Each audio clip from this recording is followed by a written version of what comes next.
اس میں دیکھیے وہ کیا کہتا ہے. حضرت علی نے اپنے دور میں کون سا قرآن پڑھایا؟ آپ بتائیں نا، وہ آپ کو کیوں نہیں دیا؟ میرا سوال ہے نا، میں تو آپ سے سوال کر رہا ہوں. میں تو ابھی آپ کو جواب جب دوں گا عرض یہی ہے، تو آپ کو عرض یہی ہے میرے آپ بھائی، کے عرض یہی ہے کہ یہ سوال جو ہے نا فریقین جواب دے دیں، دونوں طرف جواب دے مطلب دیں. ثابت یہ ہوا کہ آپ کے پاس حضرت علی والا قرآن نہیں ہے؟ نہیں، ہم نہیں کہتے کہ ہمارے نہیں پاس ہے. نہیں ہے. ہم کہتے، ہمارا جواب یہ ہے کہ آپ کا جواب پہلے آپ جواب دے دینا. اگر آپ کے پاس اس سوال کا جواب ہے کہ یہی پہلی قرآن جواب یہ حضرت علی پڑھتے تھے، یہی قرآن علی والا ہے، یہی والا قرآن حضرت علی کا. نہیں، وہ دلیل دکھاؤ. نہیں، یہی علی، دلیل دکھاؤ، یہی دلیل حضرت. اس پہ سب سے بڑی دلیل یہ ہے کہ حضرت عثمان کے بعد حضرت علی کا زمانہ آیا ہے. حضرت عثمان کا اگر یہ قرآن کامل نہ ہوتا تو حضرت علی اپنے والا لے آتے نا. خلافت تو ان کو حضرت عثمان کے بعد ملی غلط ہے. ہے. دیکھیں حضرت عثمان کو جب خلافت میں، حضرت عثمان کو پہلے خلافت ملی ہے، حضرت علی کو بعد میں ملی ہے نا. ایک سمجھنے کی بات ہے، آپ اپنے ذرا دماغ لگائیں. اللہ یاری صاحب، یہ دماغ بھی اللہ نے آپ کو اس لیے دیکھیں، دیا میں کہ لگائیں. آپ سے اس موضوع پہ گفتگو نہیں کرتا کیونکہ آپ کے پاس مطالعہ نہیں اس موضوع پہ. لیکن میں آپ کے سوال کا جواب دے دیتا ہوں. یہ آپ دیں، حضرت علی والا قرآن دکھائیں. پلیز چپ کرو، پلیز تم چپ کرو، دکھائیں. تم سن لو. پہلی بات یہ ہے کہ آپ کہتے ہیں کہ حضرت علی علیہ الصلوۃ والسلام عثمان والے قرآن پڑھتے تھے. آپ کے پاس کوئی دلیل تو ہے نہیں. آپ ظن و گمان پہ کہہ رہے ہیں کہ وہ عثمان کے بعد آئے ہیں، وہ عثمان کے زمانے میں تو یہ قرآن تو یہی پڑھتے تھے. دیکھیں، رسول پاک صلی اللہ علیہ وسلم کے بعد بہت سارے مصاحف تھے. عثمان کا مصحف ہے، اور ابو بکر کا مصحف ہے، ابی بن کعب کا مصحف ہے، زید بن ثابت کا مصحف ہے، عبداللہ بن مسعود کا مصحف ہے، اور امیر المؤمنین علیہ السلام کا مصحف ہے. ٹھیک ہے نا.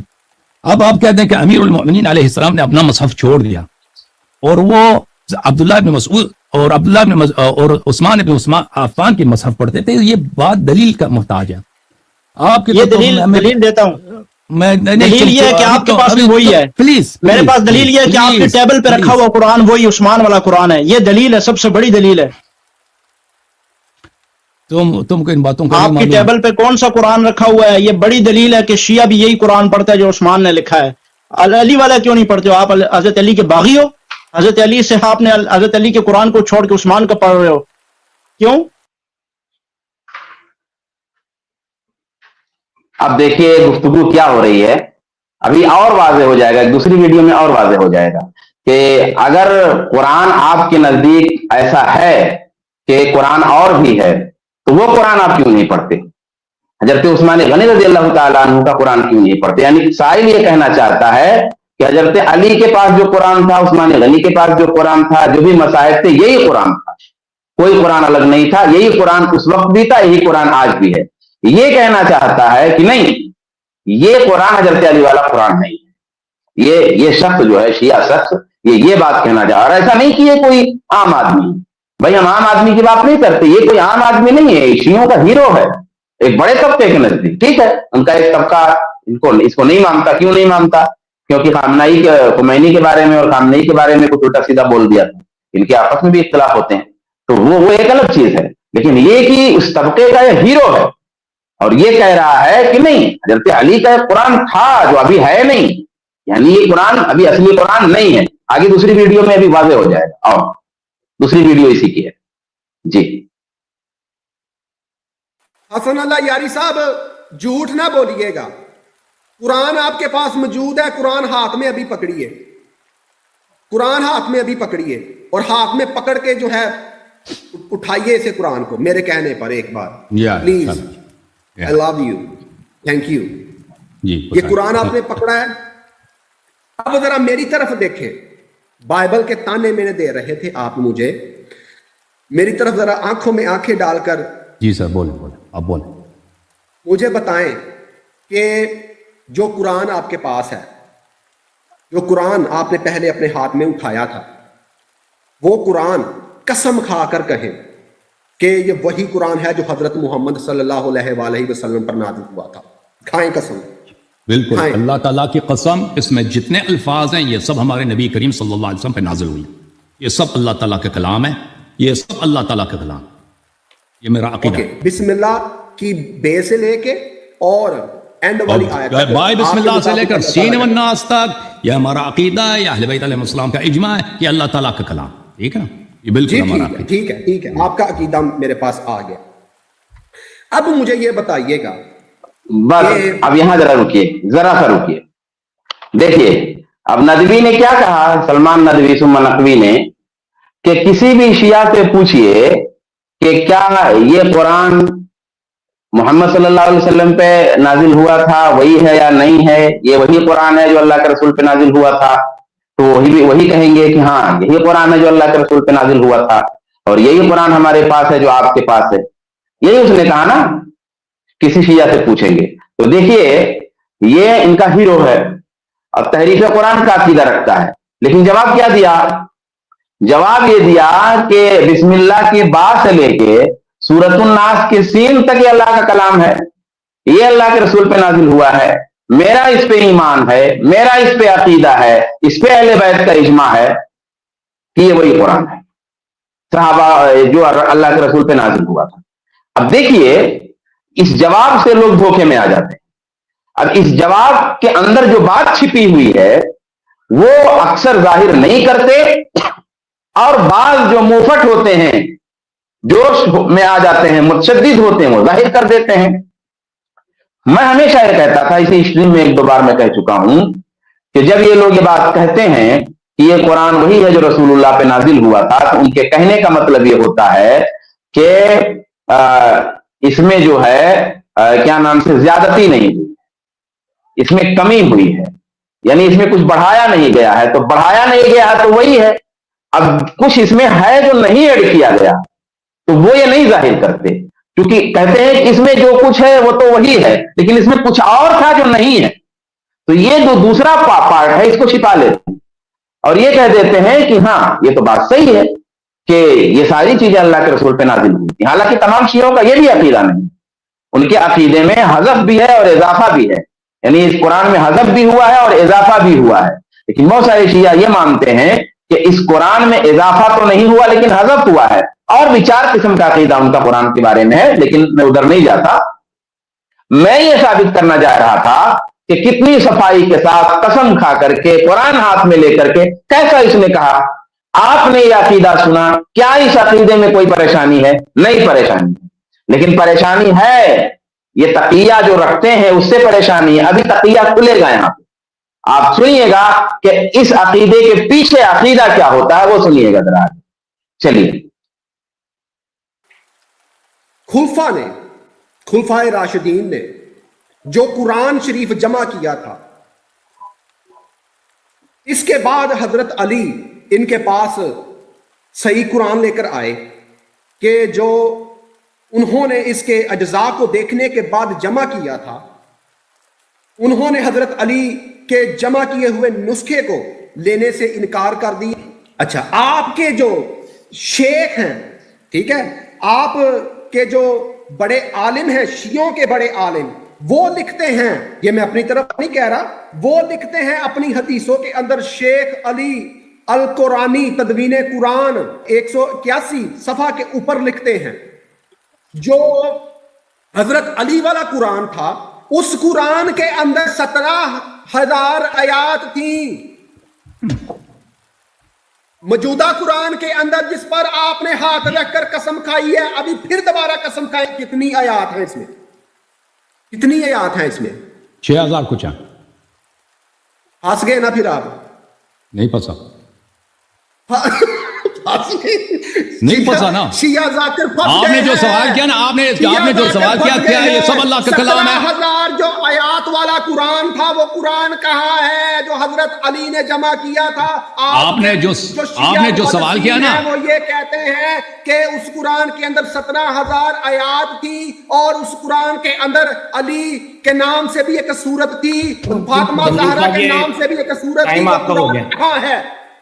سوال کیا تھا کہ یہ وہی قرآن ہے جو رسول صلی اللہ علیہ وسلم پہ نازل ہوئے, سب کے سب باب بسم اللہ سے سین والناس تک, یہ سب اللہ کے الفاظ ہیں, سب الفاظ.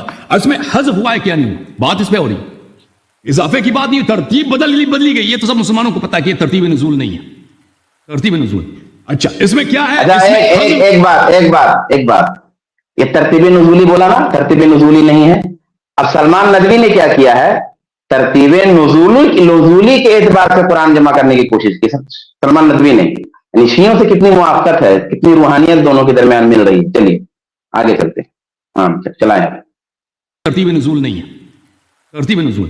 اچھا, اس میں کیا ہے؟ اس میں حذف ہوئی ہے, فریقین کے احادیث پہ دلالت کرتے کہ اس میں حذف ہوئی ہے. مسلمان یہ کہیں گے حذف نہیں ہوا, کہتے ہیں ایک حرف بھی کمی ہو. ہمارا عقیدہ یہ ہے کہ اس میں کمی ہوئی ہے.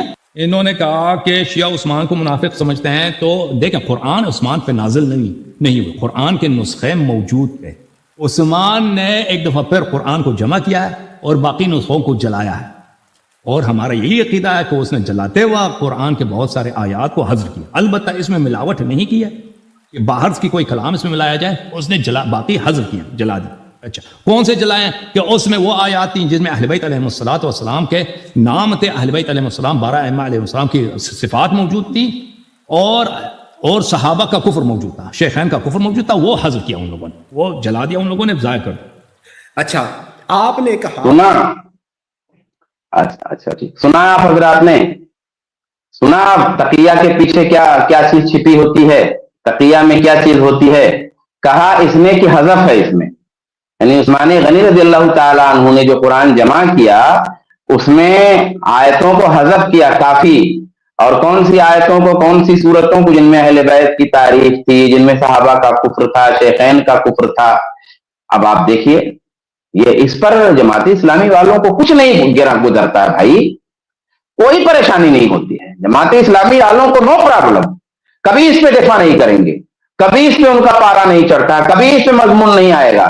آپ دیکھ لیجئے اتنی ساری ویڈیو جس موقع پہ آئی ہیں, لیکن ان کی کوئی ایک دو لائن دکھا دے کوئی, کبھی آپ دفاع کرتے ہوئے نہیں دیکھیں گے. ہاں, صحابہ کی تعریف میں ایسے کوئی کتاب لا کے پیش کر دیں گے, دیکھیں ہمارے یہاں بھی صحابہ کی تعریف میں کتابیں ہیں, لیکن دفاع کریں, صحابہ کا ڈیفینس کریں اور ایسا عقیدہ رکھنے والوں کو برا کہیں, ایسا جماعت اسلامی کو آپ نہیں پائیں گے. اس حالیہ منظرنامے میں آپ دیکھ لیجئے, بالکل انہوں نے ایسا نہیں کیا, نہ ایسا کریں گے.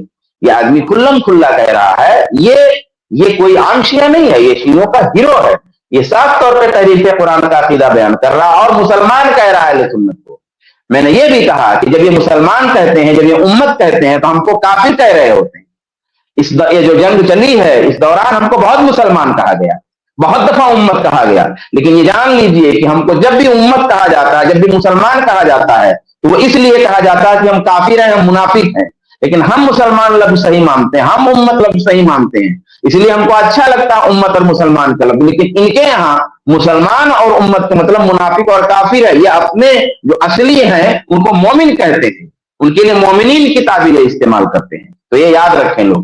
چلیں ذرا سا دیکھیں کیا ہے آگے. ویسے بات تو واضح ہو چکی ہے. حسن اللہ یاری صاحب, اچھا ٹھیک ہے, یہ ویڈیو ختم ہے. اب یہ میں نے جو ہے یہ دو ویڈیوز اس متشدد کی دکھائی ہیں, جو اپنی شیعیت میں, اپنے رفض میں, اپنی رافضیت میں متشدد ہے, سخت ہے, ہارڈ کور ہے. اب ہم ایک وہ حوالہ دے دیتے ہیں جو آدمی بڑا سافٹ ہے, بڑا نارمل ہے, بڑا معتدل ہے, بڑا پیارا ہے, بڑا اچھا, جماعت اسلامی کی زبان میں بڑا مہذب ہے. وہ مہذب صاحب جو ہے نا, وہ معتدل صاحب, وہ سافٹ صاحب, وہ امت کا درد رکھنے والے صاحب, وہ مسلمان اور ملت کی اور فلسطین کی اور غزہ کی بات کرنے والے صاحب, ان کا ذرا لائیے. امیر سمی کا جو ہے, زید بھائی کے پاس بھی وہ ویڈیو تھی, ذرا وہ لائیے, دیکھیے ان کا قرآن کے بارے میں کیا عقیدہ صاحب. یہ ذمہ دار عالم, ابھی کہہ دیں گے یہ ذمہ دار آدمی نہیں ہے, یہ عالم نہیں ہے, ٹھیک ہے, یہ ذمہ دار والا سن لیجئے. یہ غالباً قاری خلیل الرحمان کے ساتھ جو آتے ہیں غالباً وہی ہیں, اگر میں غلطی نہیں کر رہا ہوں تو. جی, اور الحمدللہ اللہ تعالیٰ نے زہرا اکیڈمی کو یہ توفیق عطا فرمایا. میرے استاد حضرت آیت اللہ سید حسین مرتضی نقوی صاحب کو یہ ہمت دی کہ قرآن مجید کے ہاتھ سے لکھے ہوئے 4 اماموں کے نسخے انہوں نے تلاش کیے ہیں اور ان پر ریسرچ کی ہے, اور آہستہ آہستہ ہم نے اس کی سرٹیفیکیشن جو ہے وہ برٹش میوزیم لائبریری سے لی ہے کہ یہ کاغذ جو ہے اسی زمانے کا ہے جو زمانہ امیر المومنین السلام کا تھا.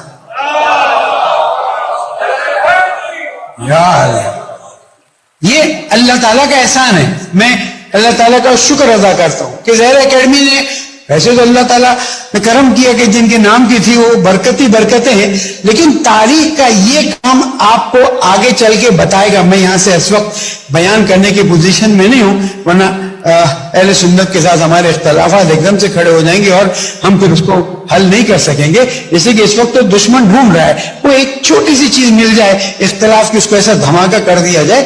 لیکن جب پورے چاروں نسخے سرٹیفائی ہو جائیں گے، ان کے اندر جو چیزیں مسنگ نظر آ رہی ہیں ان کو ہم سرٹیفائی کر لیں گے، تو آپ کے سامنے وہ پیش کیا جائے گا اور آپ اس کی زیارت بھی کریں گے، دیدار بھی کریں گے، اور انشاءاللہ تاریخ اس بات کو لکھے گی کہ جہاں انقلاب اسلامی کی برکت سے تشیع کو اتنی عزت ملی، وہاں تشیع نے اوریجنل قرآن مجید کو ڈھونڈ نکالا اور عوام کو واپس دے دیا.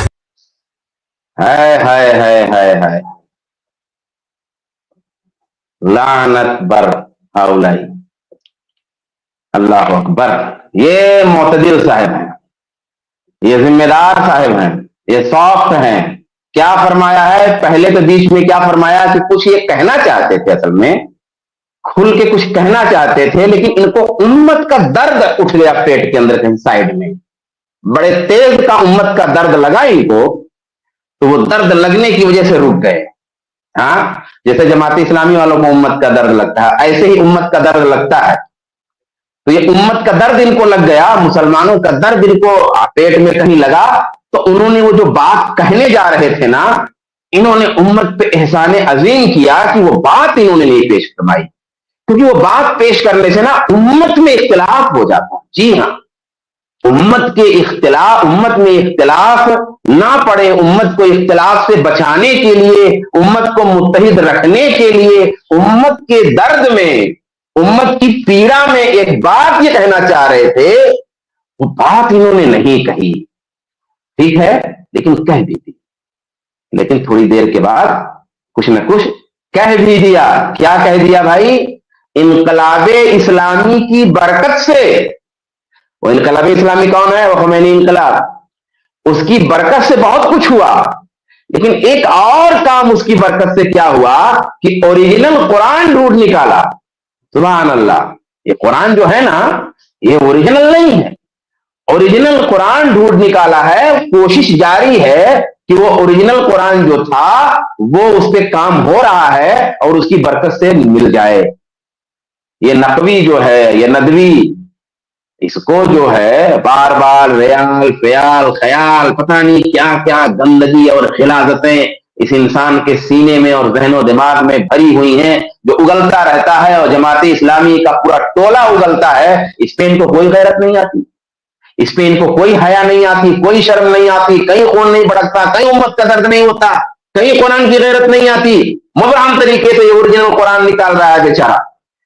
اب دونوں سے آپ کو سبق جوڑ لیجئے، کوئی اوریجنل قرآن سے کوئی اور تعبیر نہیں کر سکتے، کیونکہ بیچ میں اس نے یہ کہہ دیا کہ میں وہ بات نہیں کہنا چاہتا جس سے امت میں اختلاف، کیونکہ اختلاف تو ویسے بھی ہمارے یہاں موجود ہے. یہ حضور والا اب اس پس منظر میں